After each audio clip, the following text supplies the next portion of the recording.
বা গার্লফ্রেন্ড চলে গেছে ছেড়ে, এইসব কারণে মাদকের কাছে যায় শান্তি পাওয়ার জন্য। কোরআনের কাছে আসো, শান্তি পাবে ইনশাআল্লাহ। অন্তত নামাজে আসো, শান্তি পাবে ইনশাআল্লাহ। 60 বছরের জীবনকে প্রাধান্য দিয়ে নষ্ট করছে অনন্ত জীবন। লা ইয়ামুতুনা ফিহা ওয়ালা ইয়াহইয়া। শোনো, জান্নাতে গেলেই মানুষ মরবে না এমনটা নয়, জাহান্নামেও মানুষ মরবে না।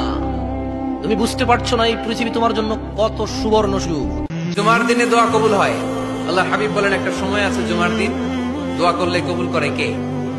সময়টা কখন? মুহাদ্দিসিন ইকরাম অনেক ইখতিলাফ করেছে। সবচেয়ে গ্রহণযোগ্য মতামত হচ্ছে আসরের সালাতের পরে। জুমার দিন আসরের সালাতের পরে সূর্য ঢলে পড়ার আগে দোয়া করলে কবুল করবে কে? বেশি হাসলে বা বাম চোখ লাফালে কি বিপদ আসে? কোরআন হাদিসের আলোকে জানতে চাই।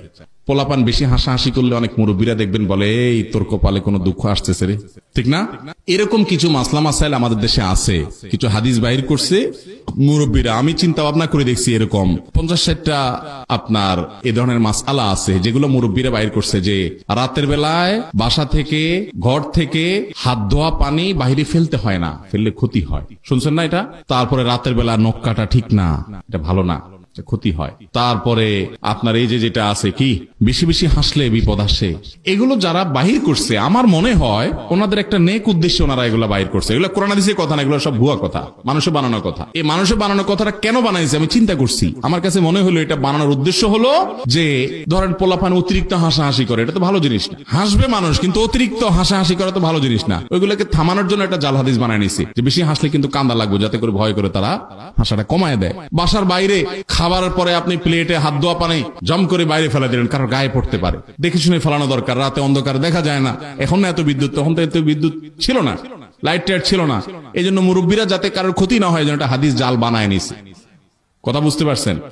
রাতের বেলা এখন না লাইট ফকফকা আলো, চেরাগের মোমবাতির বা হারিকেনের আলো, অন্ধকার আলো, আধারের মধ্যে নখ কাটতে গেলে হাত কেটে যেতে পারে। পোলাপান যাতে দিনের বেলা কাটে, এই জন্য মুরব্বীরা হাদিস জাল বানায় নিছে যে রাতের বেলা নখ কাটা ঠিক না। এগুলো সবগুলো নেক উদ্দেশ্যে হাদিস জাল বানাইছে।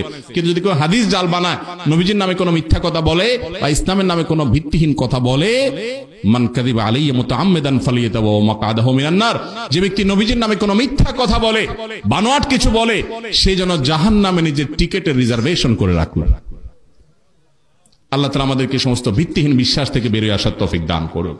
পৃথিবী সুন্দর, মানুষ সুন্দর, আসমান সুন্দর, জমিন সুন্দর, সুন্দরে সুন্দরে পাল্লা।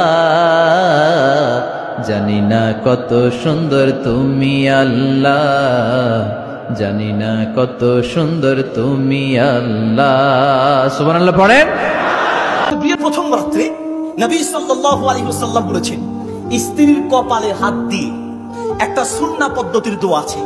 এই দোয়াটা যে ব্যক্তি পড়বে, ওই ব্যক্তি স্ত্রী দিয়ে কষ্ট পাবে না, বরং এই স্ত্রী দিয়ে সারা জীবন সুখ পাবে। সুবহানাল্লাহ বল। আল্লাহুম্মা ইন্নী আসআলুকা খায়রাহা ওয়া খায়রা মা জাবালতা আলাইহি ওয়া আউযু বিকা মিন শাররিহা ওয়া শাররি মা জাবালতা আলাইহি।